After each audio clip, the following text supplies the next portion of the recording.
All right, Shalom. First and foremost, I want to give all honor, glory, and praise unto Yahweh B'Hashem Yahushai, B'Hashem Rakakwadash. Double honors to our apostles and elders of Great Millstone for teaching us His truth through well. I was originally gonna make this in Spanish, but I guess I'll just make two. One in English, one in Spanish.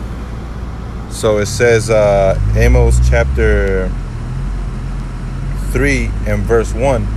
It says, "Hear this word that Yahweh hath spoken against you, O children of Israel." All right, because a lot of people seem to get it twisted and think that the Most High works for everybody.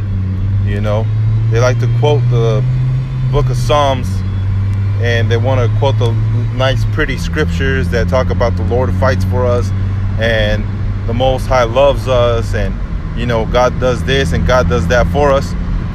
But the whole time, they don't know who it's really directed towards.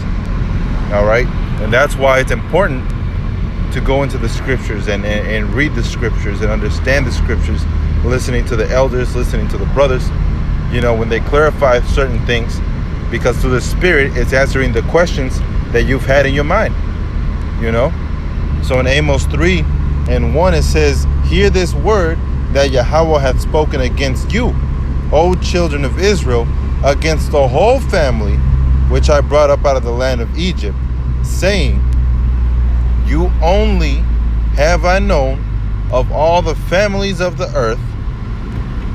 Therefore I will punish you for all your iniquity." All right? And your iniquities are your sins that are stacked up against you, man. So the Most High is going to punish you. All right? Now, for the people that come into this truth in a heart that is sincere, Yahweh B'Hashem Yahushai is going to have forgiveness towards you, man. But that's not for everybody. All right? Not just because you call yourself a Hebrew Israelite, the Most High is going to forgive you, man. All right? That forgiveness hasn't even gotten here. We're in a grace period. You see? And when the Most High comes back and Yahweh Shai comes back, all right, Yahweh Shai is going to take the ones that were forgiven, all right? And the ones that weren't are going to see judgment play out here on this earth, So a lot of people like to say certain things and not really know what it's, what it's going towards or what it's really going for, So Amos chapter 3 directly talks about the children of Israel, all right? And that's why in Hosea chapter 6, and I'm going to start off at verse 1, it says, "Come and let us return unto Yahweh." Now, who are the people that are going to return unto the Most High? You see? Well, Amos chapter 3 clarified, and it said, "You only have I known of all the families of the earth." All right? So if the Most High has only known the Israelites, then the people that are going to return to the Most High are the Israelites. All right? Those are the ones that Yahweh Shai came here for, man. Yahweh Shai came here to return the Israelites back to the Father. You see? Back into the graces of the Father, man.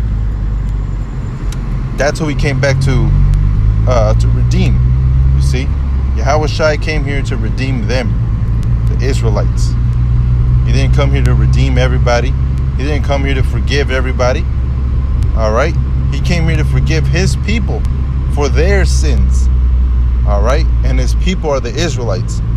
Their sins is the transgression of the law, and the law was only given to the Israelites. So the scriptures make sense, man. It correlates with what Great Millstone speaks about. Now there may be some harsh parts to certain scriptures, and people don't want to swallow that pill, but at the end of the day, the truth is the truth, man. The truth is the truth. All right, no matter how you feel. So it says, "Come and let us return to Yahweh." All right, so it's the Israelites return to the Most High, the elect. It says, "For He hath torn, and He will heal us."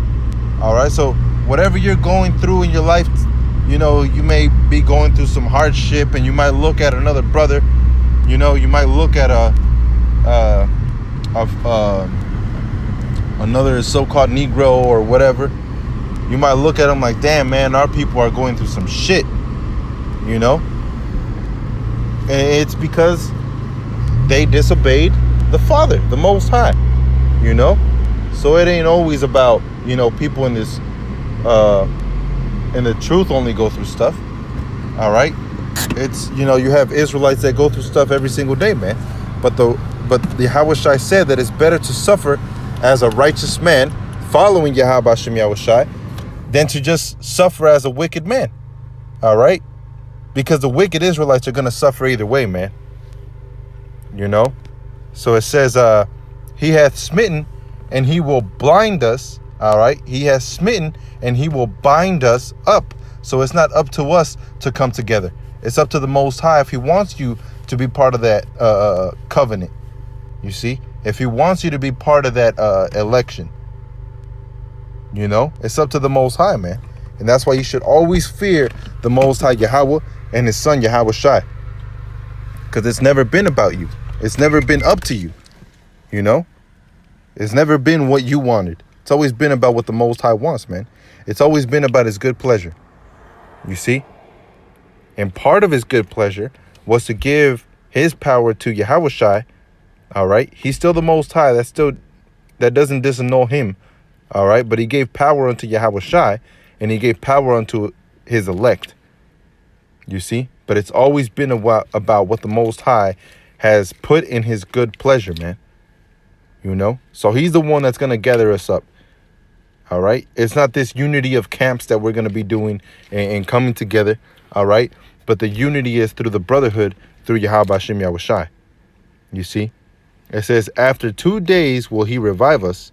In the third day he will raise us up, and we shall live in his sight.